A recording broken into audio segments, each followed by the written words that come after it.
A suspected drone struck the UK military base in Akrotiri, Cyprus, causing minor material damage with no injuries, the British Defence Ministry reported in the early hours of Monday, the first apparent impact of the Iran war in Europe. The Cypriot government confirmed the incident while the National Security Council convened an emergency session. Μη επανδρωμένο αερόχημα τύπου Shahid προσέκρουσε εντός των στρατιωτικών εγκαταστάσεων των Βρετανικών βάσεων στο Ακροτήρι, προκαλώντας μικρές υλικές ζημιές. Από την πρώτη στιγμή, όλες οι αρμόδιες υπηρεσίες της Δημοκρατίας βρίσκονται σε εγρήγορση και πλήρη επιχειρησιακή ετοιμότητα. Θέλω να είμαι σαφής. Η πατρίδα μας δεν μετέχει με ιονδήποτε τρόπο κι ούτε προτίθεται να αποτελέσει μέρος οποιασδήποτε στρατιωτικής επιχείρησης.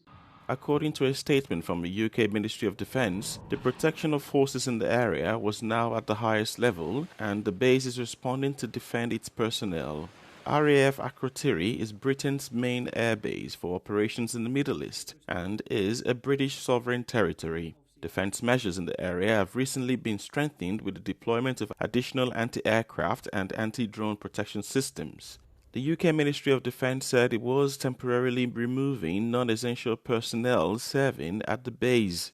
The suspected drone strike came shortly after British Prime Minister Keir Starmer said the UK had granted the US access to UK bases upon request from Washington. Starmer said that the UK will not join in strikes on Iran, but has agreed to let the US use British bases for attacks on Iran's missiles and their launch sites.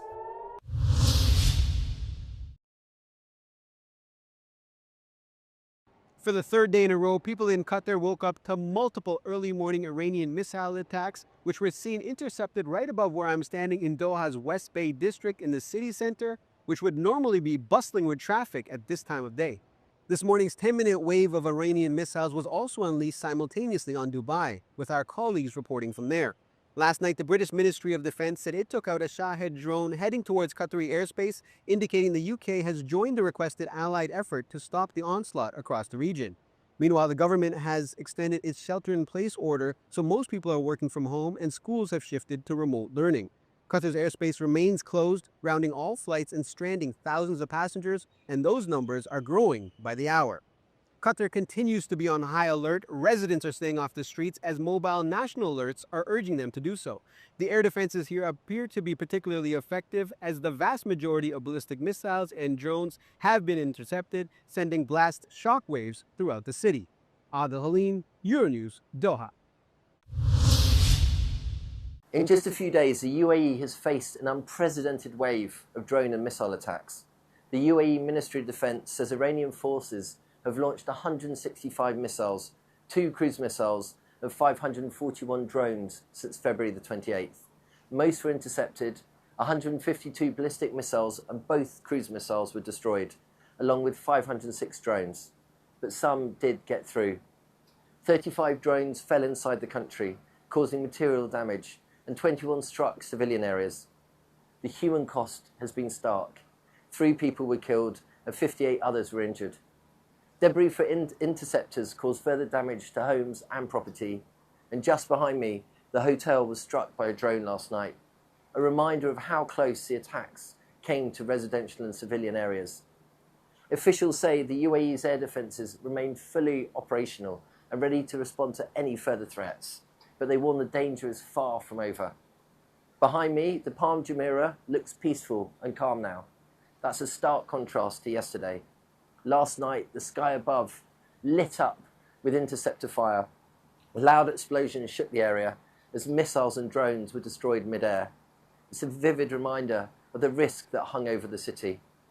Today has been tense, but in this rare moment of calm that we face right now, officials are urging everyone to remain vigilant and follow guidance from embassies and the government.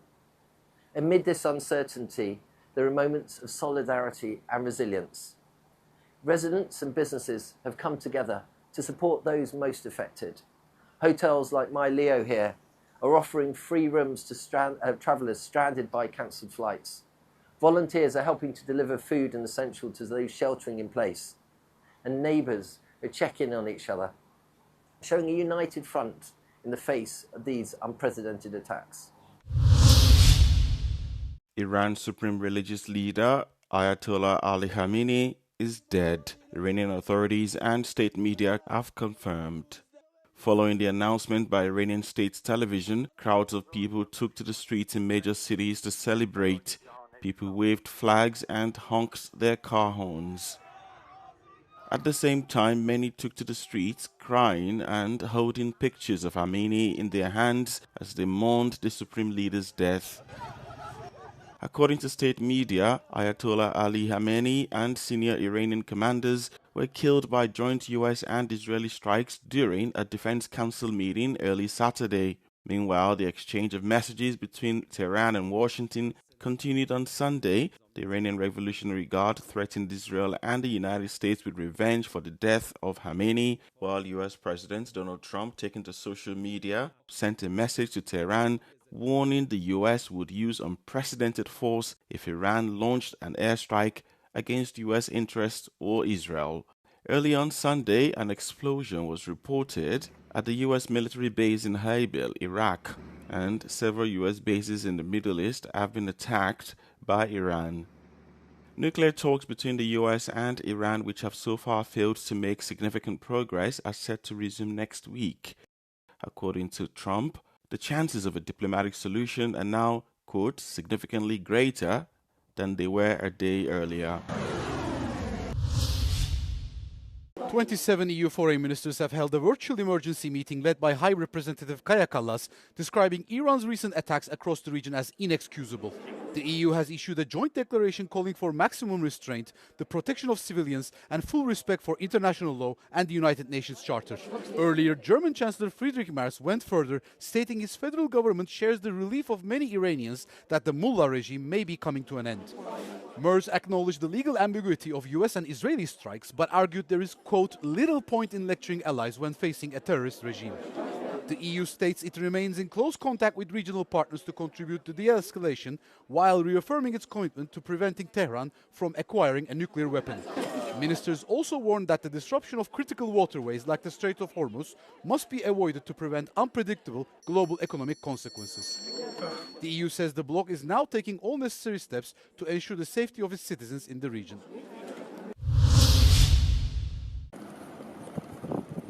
The European Commission said on Thursday that member states can use an EU social fund to provide access to abortion for women who are legally prevented from doing so in their home country. The decision comes in response to the citizens' initiative, My Voice, My Choice. The group called on the EU to help women with no access to safe abortions and raised over 1 million signatures for its campaign last year.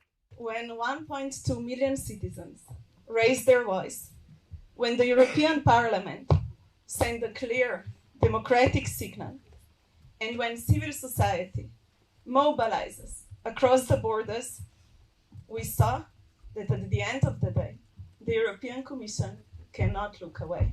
The Commission is relying on the already existing European Social Fund. It stopped short from establishing a new specific funding mechanism, which had been requested by the European Parliament in December. The European Social Fund Plus is a shared management, a shared managed fund, both by the Commission and the Member States. EU money is made available to Member States to enhance access to affordable abortion, while Member States ensure the funds reach women seeking safe and accessible abortion.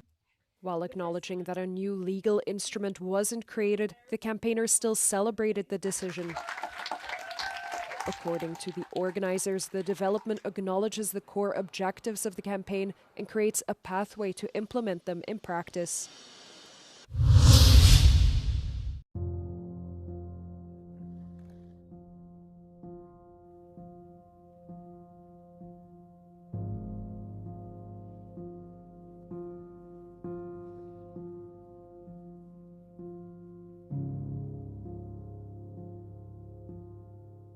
What we've been seeing is quite surprising and shocking, really, because we know that over the last few years, the sea ice in Antarctica has changed dramatically.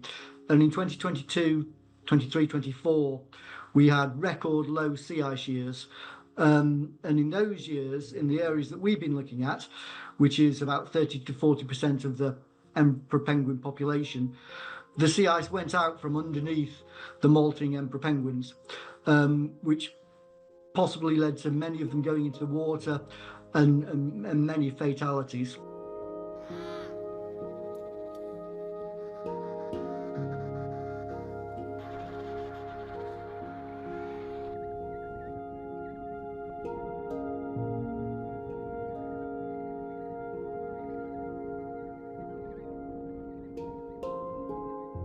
They're not bald like a plucked chicken. Their new feathers push out the old feathers, but they're not waterproof at this stage. And that means that if the ice breaks out from under them while they're molting, they go into the water without their wetsuits, as it were, and then they will become hypothermic and could die.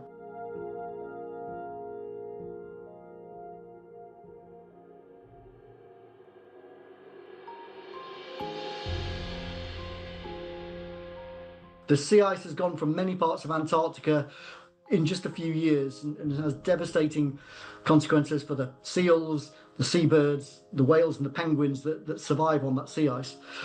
Now, this is happening in Antarctica now. It's not science fiction. This is actually happening.